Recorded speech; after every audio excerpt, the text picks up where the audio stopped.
बघितलं बीड आणि आता येतोय साताऱ्याचा एक्झिट पोल। आणि साताऱ्यामध्ये आपण पाहतो की शशिकांत शिंदे हे आघाडीवर, उदयनराजे त्यांच्या विरोधामध्ये निवडणूक लढवत आहेत, मात्र साताऱ्यामध्ये शशिकांत शिंदे इथे आघाडीवर। साताऱ्यामध्ये शशिकांत शिंदे विरुद्ध उदयनराजे भोसले अशी लढत होती आणि त्यात शशिकांत शिंदे शरद पवार गटाचे हे आघाडीवर दिसत आहेत। महबूब शेख यांच्याकडे जाऊयात। मत गादीला आणि मान मोदीला आणि असाच प्रचार नाही, असा कोल्हापूरमध्ये प्रचार झाला आणि साताऱ्यात मत हे उमेदवाराला आणि त्याचबरोबर मान फक्त गादीला असं बोलण्यात आलं होतं। मत पवार साहेबांच्या राष्ट्रवादी बरोबर असं सातारकरांची भावना होती आणि पवार साहेबांच्यावर सातारा जिल्ह्याने नेहमी प्रेम केलेलं आहे। त्यामुळे सातारा जिल्ह्यात शशिकांत शिंदे साहेब निवडून येतील याच्यामध्ये आमच्या मनामध्ये काही शंका नाही, कारण सातारा जिल्ह्यानं आतापर्यंत साहेबांच्या पाठीशी उभा राहायची भूमिका घेतलेली आहे आणि त्यामुळं खात्रीनं शशिकांत शिंदे साहेब एक निष्ठावंत आहेत।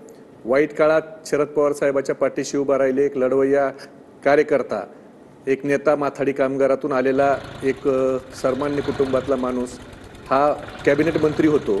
हे शरद पवार साहेबांच्या आशीर्वादामुळे माथाडी कामगारामध्ये काम करणारा माणूस कॅबिनेट मंत्री होतो आणि तो आता उद्या 4 जूनला निश्चितपणाने खासदार होईल।